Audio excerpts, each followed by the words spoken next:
Peace Report. I'm Amy Goodman with Aaron Mate. We turn now to the case of Private First Class Kimberly Rivera. She is a conscientious objector and a pregnant mother of 4 children who has just been sentenced to military prison.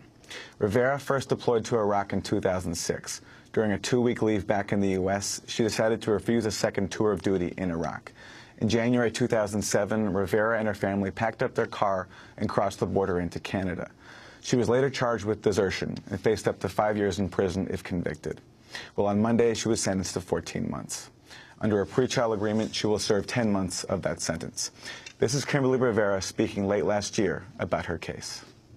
If you want to know, my biggest fear is being separated from my children and having to sit in a prison for politically being against the war in Iraq.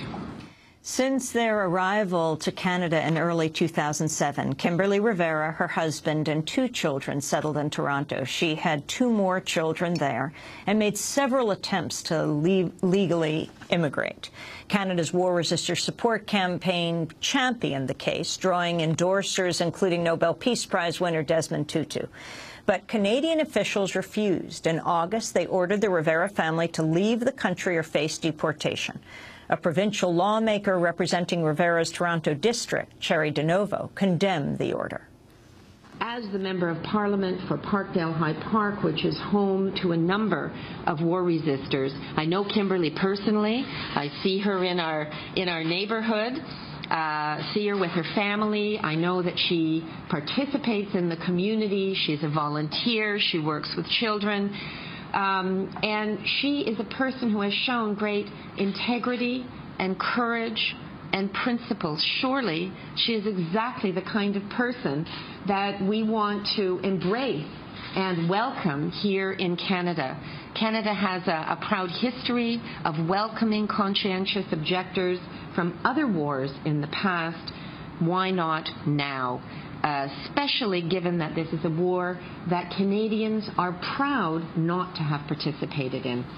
That was Ontario lawmaker Cherry DeNovo speaking last August. Kimberly Rivera turned herself in at the U.S.-Canadian border just days later. She's now on her way to a military prison for 10 months. Her 5th child is due while she's behind bars. Well, we're joined right now by her husband, by Mario Rivera.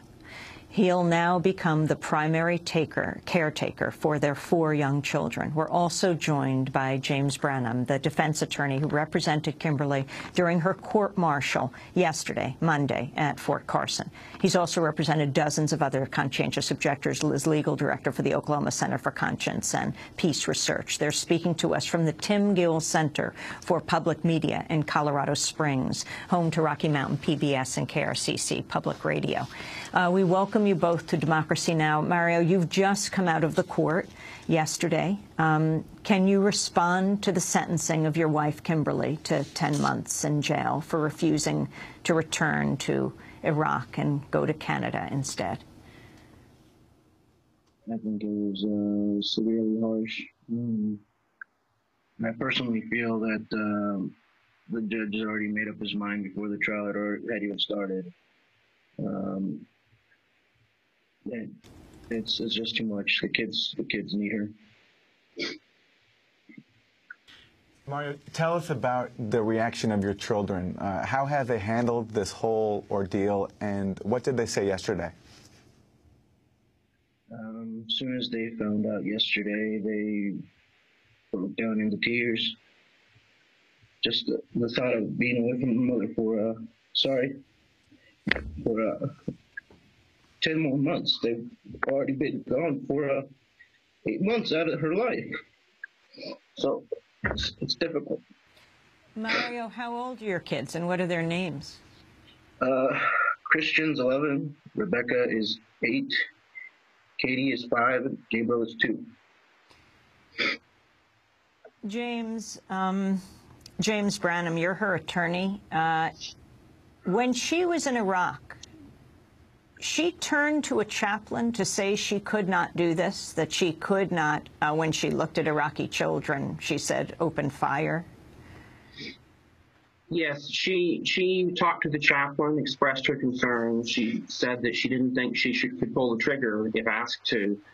And this is a critical issue because she was a gate guard at Fob Loyalty in Baghdad. Her job was a critical thing as far as security coming on and off the base. And so she felt that she morally could not do what she was asked to do. At the same time, she realized that she would put other soldiers in danger if she didn't pull the trigger when the time came.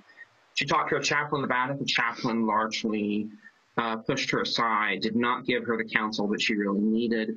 And so when she came home on leave, she took other steps. And it's unfortunate that she did not get the legal advice and the information she needed to seek status as a conscientious objector.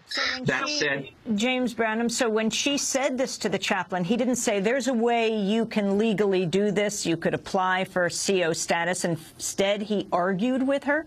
Yes. So she didn't know the process? The chaplain was very resolute that she needed to stay there. She needed to fulfill a mission.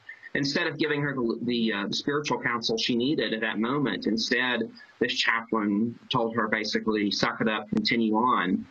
And that was not the advice she needed at that moment. She needed to know her rights. She needed to know AR 600-43 gives her the right to seek status as a conscientious objector. She didn't know that. James, so 10 months in prison, how does the sentence compare to sentences to other resistors? And is there an exception here, given the fact that she's pregnant and is due in December? How does that factor in? We don't know. The judge doesn't really give the rationale for why he made the decision he did. We do know there have been some resistance cases that have received greater sentences. As long as 24 months has been given. But many other resistors receive little jail time or no jail time. And people that desert generally, over 90% do no jail time at all. And so we feel that Kim was singled out. Another thing, the prosecutor at trial said that he asked the judge to give a harsh sentence, to send a message to the war resistors in Canada. And we feel that was the Canadian government, in deporting Kim, said she would not face any serious punishment because of her political and conscious objection to war. And in reality, that's exactly what happened. That was the prosecution's argument, that because she spoke out against the war, she therefore should be punished. Mario, you live in Colorado, is that right, with your 4 children?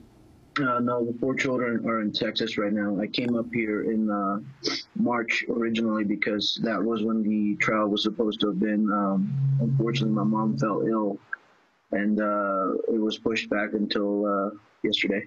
So how will you raise the 4 kids alone? How are you going to do this over the next 10 months? I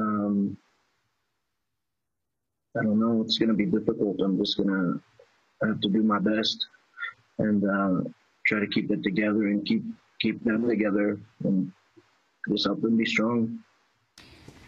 I want to thank you both for being with us, and Mario especially. I know this was very tough for you to come on today. Mario Rivera, Kimberly Rivera's husband. She serves her 10-month sentence. He becomes a primary caretaker for their 4 young children. She will be serving that time where? In California?